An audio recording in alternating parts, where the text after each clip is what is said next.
अब हम कंटिन्यू करते हैं। हमने अभी तक ये देखा कि किस तरीके से हम इन्वेंट्री परचेजेस रिकॉर्ड करते हैं, और हमने फर्दर ये देखा कि हमने जो सर्विसेज इनकम दी है वो किस तरीके से रिकॉर्ड करते हैं। फर्दर हमने ये देखा कि सर्विसेज हमने कहीं से अक्वायर की है। एक तो इन्वेंट्री की कॉस्ट ऑफ गुड्स सोल्ड किस तरीके से रिकॉर्ड कर रहे हैं, और दूसरा सर्विसेज की कॉस्ट ऑफ गुड्स सोल्ड किस तरीके से रिकॉर्ड कर रहे हैं। अब हमारे पास एक दूसरी ट्रांजैक्शन है। इसमें फर्दर ट्रांजैक्शन में हमें ये बता रहा है कि जो हमने इन्वेंट्री थी उसमें से हमने 5 यूनिट्स इस ICMA की बुक्स के हमने सेल किए 5000 ईच टू क्लिफ्टन बुक्स। इसका मतलब है, आगे कोई इन्फॉर्मेशन नहीं है, इसका मतलब हम अज्यूम करते हैं कि क्रेडिट सेल्स है। जहां पे भी कैश का बताया जाए वहां हम अज्यूम करते हैं कि कैश में ट्रांजैक्शन हुई है। अदरवाइज हम हमेशा ये अज्यूम करते हैं कि जी ये क्रेडिट सेल्स है। तो हमने सेल्स रिकॉर्ड की है। उसी प्रोसेस के तहत कस्टमर्स में हम आएंगे और क्रिएट इनवॉइसेस क्लिफ्टन बुक्स को हमने ये सेल्स की क्लिफ्टन बुक्स ऐड कर दिया हमने।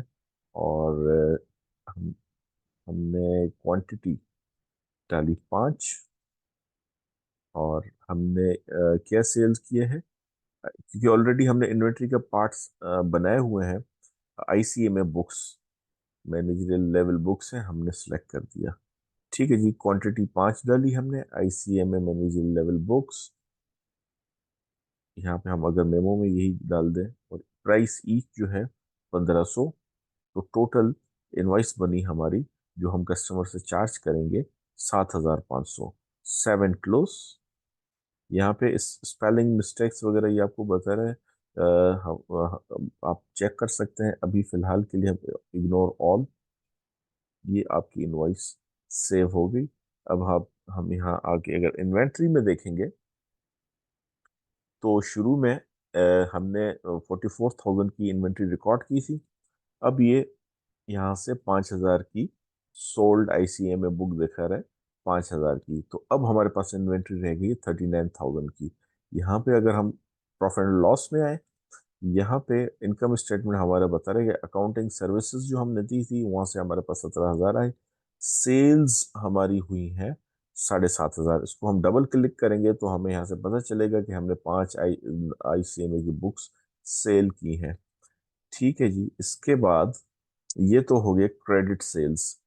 अब हमारे पास दूसरी ट्रांजैक्शन है कि सोल्ड ACCA P4 पेपर की जो हमने 8 बुक्स सेल की हैं 1200 ईच ऑन कैश। अच्छा, अब सवाल ये पैदा होता है कि कस्टमर में जब हम क्रिएट इनवॉइसेस में आएंगे तो ये तो क्रेडिट सेल्स रिकॉर्ड करता है, रिसीवेबल्स में हमें सारी चीज़ें पोस्ट करेगा। तो इसके लिए अगर कैश सेल्स हैं तो हमारे पास आ जाता है एंटर सेल्स रिसिट्स। अगर हमें डायरेक्टली सेल्स रिकॉर्ड करनी है जो कि कैश में हो, तो हम डायरेक्टली कहते हैं एंटर सेल्स रिसिट्स। क्योंकि पर्टिकुलरली अभी किसी का वेंडर का नाम नहीं है हमारे पास, तो हम यहाँ पे जर्नल सेल्स कर सकते हैं, लिख लेते हैं, ताकि हम सेल्स रिकॉर्ड कर सकें। सेल्स रिसीट यहाँ पे कैश को सिलेक्ट कर दिया। ठीक है जी। बाज़ दफ़ा हमें चेक मिलता है तो हम चेक को सिलेक्ट करके यहाँ चेक नंबर डालते हैं। अभी हमने कैश को सिलेक्ट किया, और ये कह रहे हैं कि क्वांटिटी कितनी, 8 बुक्स हैं वो हमने सेल की है। आइटम क्या है? आइटम हमारे पास है ACCA P4 बुक। ठीक है जी। यहाँ पे डिस्क्रिप्शन अगर आप डालना चाहें, ये आपने डिस्क्रिप्शन डाल दी। क्वांटिटी कितनी है? ये 8 यूनिट सेल किए हैं, ईच ऑन 1200। तो टोटल इनवॉइस आपकी हुई 9,600। 7 क्लोज, इग्नोर ऑल। ये हमारे पास जो है सेल्स रिकॉर्ड हो गई 17,100, जिसमें से इस 7,500 हमने ICMA की बुक सेल की, और 9,600 हमने जो है वो रिकॉर्ड की है जनरल सेल्स है ACCA की बुक्स। अच्छा जी। अब बैलेंस शीट पे आते हैं। एक यहाँ चीज देखने की है कि इन्वेंट्री में तो इसने लेस कर दिया 6,400 की हमने जनरल सेल्स की हैं। ठीक है, अब यहाँ अगर हम गौर से देखें तो यहाँ अनडिपॉजिटेड फंड्स आ रहा है 9,600। चूंकि हमने सेल्स रिकॉर्ड की थी, कैश सेल्स रिकॉर्ड की है, अब अभी हमने इसे बताया नहीं है कि वो बाज दफ़ा ऐसे भी होता है कि हमने सेल्स रिकॉर्ड की और कैश पे, और कैश हमने जाके डिपॉजिट करवा दिया बैंक में। तो वो हमारे पास फॉर एग्जांपल ऐसा होता है कि जैसे ऐसे बिजनेसेस होते हैं कि पूरा दिन सेल्स की और दूसरे दिन जाके डिपॉजिट्स करवाएं। तो ये इस वजह से यहाँ पे हम छोड़ देते हैं अनडिपॉजिटेड फंड्स में। ठीक है जी। अब ये अनडिपॉजिटेड फंड्स यहाँ पे करंट अदर करंट एसेट में शो हो रहे हैं, इसे कहीं ना कहीं शो करना है। अगर फॉर एग्जांपल ये अनडिपॉजिटेड फंड्स कहीं बैंक में हमने डिपॉजिट करवा दिए कि दूसरे जैसे नॉर्मल कोर्स ऑफ बिजनेस में होता है, तो हम डिपॉजिट्स के बैंकिंग में आए और डिपॉजिट्स में आ जाएंगे तो खुद ही पूछेगा, सबसे पहले ये पॉपअप करेगा कि ये 9,600 जो अनडिपॉजिटेड फंड्स हैं, क्या ये तो आप नहीं डिपॉजिट करवाने जा रहे?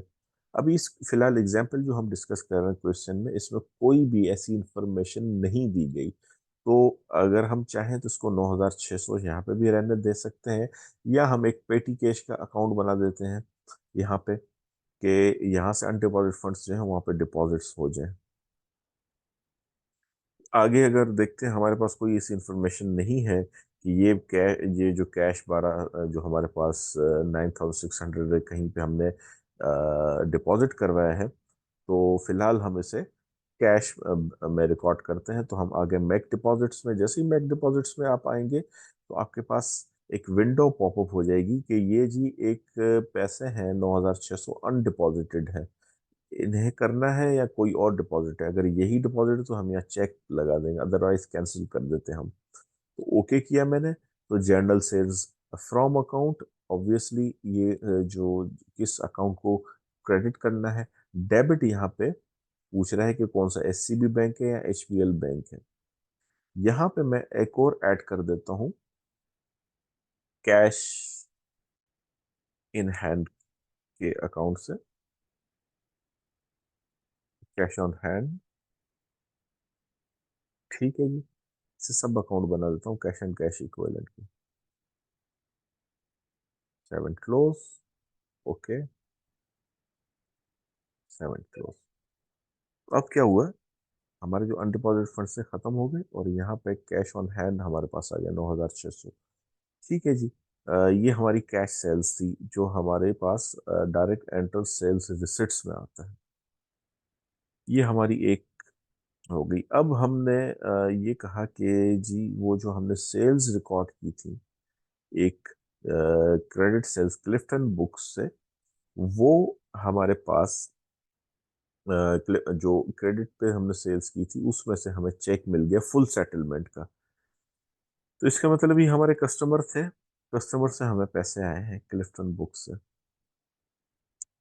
हम कस्टमर्स में आए, कस्टमर सेंटर्स में अगर हम देख, यहाँ पे हम रिसीव पेमेंट्स में भी आ सकते हैं। रिसीव पेमेंट्स में अगर हम, या हम कस्टमर पहले सेंटर देख लेते हैं। यहाँ पे कस्टमर सेंटर में जितने भी हमने कस्टमर्स ऐड किए हैं वो सारे यहाँ पे उनकी डिटेल्स आ रही है कि कौन कौन से कस्टमर्स हैं हमारे। क्लिफ्टन बुक्स, मिस्टर लाखड़ा, मिस्टर ताहा, और जनरल सेल्स का एक हमने बना दिया। तो किसको किस कस्टमर को कितनी इनवॉइस की है हमने। तो ये जो है यहाँ पे कह रहे हैं क्लिफ्टन बुक्स जिसकी हमें हमें पैसे लेने थे 7,500, वो पूरे हमारी फुल सेटलमेंट हो गई, वहाँ से चेक रिसीव हो गया है। तो कस्टमर्स में हम आएंगे रिसीव पेमेंट्स। अभी रिसीव फ्रॉम में हमने बता दिया कि क्लिफ्टन बुक से हमें पैसे आ गए, तो इसकी इनवॉइस यहाँ पे शो करेगा। हमने इनवॉइस को चेक लगाना है, तो इसमें अ, ये जो है पूरी की पूरी इन्होंने अमाउंट सेलेक्ट कर दी कि ये हमारी सेटलमेंट होने जा रही है। यहाँ पे चेक हमने सिलेक्ट कर दिया, और चेक नंबर अगर कोई हो तो आप डाल सकते हैं, ताकि फिर हम जब इंफॉर्मेशन देखेंगे वहाँ पे ये हमारे पास आएगी। फॉर एग्जांपल ये तो अभी यहाँ पे इन्होंने कहा है कि फुल सेटलमेंट हुई है और चेक हमें रिसीव हो गया है, एचबीएल करंट अकाउंट में हमने डिपॉजिट करवा दिया है। ठीक है जी। या तो फिर ये भी हो सकता है कि फॉर एग्जांपल इन्होंने आधी पेमेंट की हो या कुछ पार्शियल पेमेंट की हो, तो यहाँ पे अमाउंट ड्यू आ गई। फॉर एग्जांपल इन्होंने अभी फिलहाल हमें 5,000 दिए, तो हम मैन्युअली से यहाँ पे 5,000 हम कर देते। और यहाँ पे जो अमाउंट ड्यू में ये आ जाता है कि ड्यू अमाउंट 7,500 है और पेमेंट अप्लाई हुई है 5,000, बाकी जो है वो रिसीवेबल्स में शो करता है। लेकिन यहाँ पे अभी फिलहाल हमें फुल सेटलमेंट हुई है, तो हम 7,500 रिकॉर्ड करते हैं। और अगेन चेक की सूरत में आया 7 क्लोज, तो अगेन हमारे पास ये अनडिपॉजिटेड फंड्स आ जाएंगे 7,500। तो इन्हें अब इसे हमें अब हमें बताना है कि ये 7,500 हमने डिपॉजिट करवा दी हैं HBL के करंट अकाउंट में। तो हम बैंकिंग में आए, मेक डिपॉजिट्स, और सबसे पहले जो पॉपअप हो जाएगी हमारे पास कि जी कहीं ये तो नहीं डिपॉजिट हो रहा, हमने कहा ओके, चेक लगा दिया और हमने HBL करंट अकाउंट को सिलेक्ट किया और हमने डिपॉजिट करवा दिए फंड्स। तो यहाँ पे अनडिपॉजिटेड फंड से पैसे उठ के HBL के करंट अकाउंट में हो गए। ठीक है जी। अब ये कह रहे हैं कि paid liability of Kaka brothers by giving cheque of HBL current account. Kaka brothers से जो हमने परचेजेस की थी उसकी हमने पूरी पेमेंट कर दी है HBL के करंट अकाउंट से। हम वेंडर्स में आते हैं, पे बिल्स में आएंगे, क्योंकि ये वेंडर है हमारे काका ब्रदर्स। यहाँ पे काका ब्रदर्स को हमने चेक लगाया। अगेन हमारे पास अमाउंट टू पे है 20,000। अगर हम पार्शियल पेमेंट कर रहे हैं 10,000 की सॉफ्टवेयर से फॉर एग्जांपल, तो हम यहाँ 10,000 भी कर सकते हैं। तो ये होगा कि 10,000 हमारा बैलेंस जो है कम हो जाएगा। अब यहाँ पे हमने पूरी पेमेंट ही करनी है, पूरा हमने चेक इसको लगा ली। और HBL करंट अकाउंट से अब ये पूछ रहा है किस तरीके से आपने पेमेंट की है। हमने कहा चेक के थ्रू की है। असाइन चेक नंबर भी हम करेंगे। यहाँ पे किस अकाउंट से पेमेंट जा रही है, तो मैंने HBL करंट अकाउंट यहाँ पे सेलेक्ट कर दिया। ओके, पे सिलेक्टेड बिल। यहाँ पे चेक नंबर फॉर एग्जांपल 120261 था। ठीक है जी, हमने ओके कर दिया। यहाँ पे ये सारी डिटेल बताई कि आपने इतनी पेमेंट की है। अगर मजीद हमने बिल्स पे करने हैं तो पे मोर बिल्स, अदरवाइज डन कर दिया हमने। तो यहाँ पे देखेंगे आप पैसे यहाँ से निकले और हमारे पे बिल्स भी कम हो गए। यहाँ से HBL की अकाउंट की पेमेंट है। ओवरऑल हमारे पे बिल्स बढ़ते जा रहे थे, जो कि 52,500 हो गए थे। अब 20,000 की पेमेंट कर दी तो हमारे पे बिल्स कम हो गए। और यहाँ पे अगेन अगर डबल क्लिक करेंगे हम तो HBL करंट अकाउंट का, तो यहाँ से ट्रांजैक्शन शो हो रही है। ये सबसे पहले पार्टनर ने 7.5 मिलियन डिपॉजिट करवाए। उसके बाद जो है हमने हमें जो एक सेल्स हुई थी वो हमने HBL में रिकॉर्ड कर दी थी 7,500 की। अब हमने एक पेमेंट की है 20,000 की।